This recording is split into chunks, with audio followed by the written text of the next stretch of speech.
Je remercie les Vansois qui ont voté massivement pour nous dimanche dernier à 28,28%. C'était le score de mon prédécesseur d'ailleurs. Les deux autres candidats n'ayant pas réussi à faire plus de 20, donc d'être en pole position ou au moins menaçant, ils ont choisi évidemment de s'associer contre nature, puisque ça n'a jamais été indiqué clairement aux Vansois.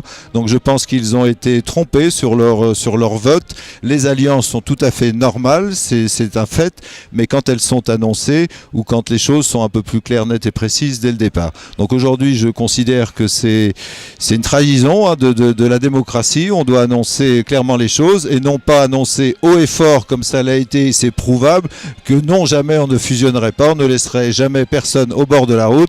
Les équipes étaient constituées, prédéterminées à l'avance et chacun a affirmé qu'il irait jusqu'au bout sans alliance. Alors l'abstention au premier tour, donc c'est un fait normal. Le taux de participation était identique au dernier scrutin également, 61%, c'est le dernier scrutin municipal.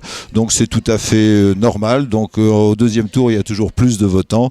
La dernière fois, c'était 64%, 61% au premier tour. Donc c'est tout à fait dans la logique vansoise. Alors sur la teneur de la réunion de ce soir, c'est qu'on a rencontré beaucoup de Vansois, des centaines de Vansois, des appels en permanence contre cette fusion qui n'était absolument pas annoncée, contre le mensonge, puisque le mensonge c'était de dire nous ne fusionnerons pas et ils décident de fusionner.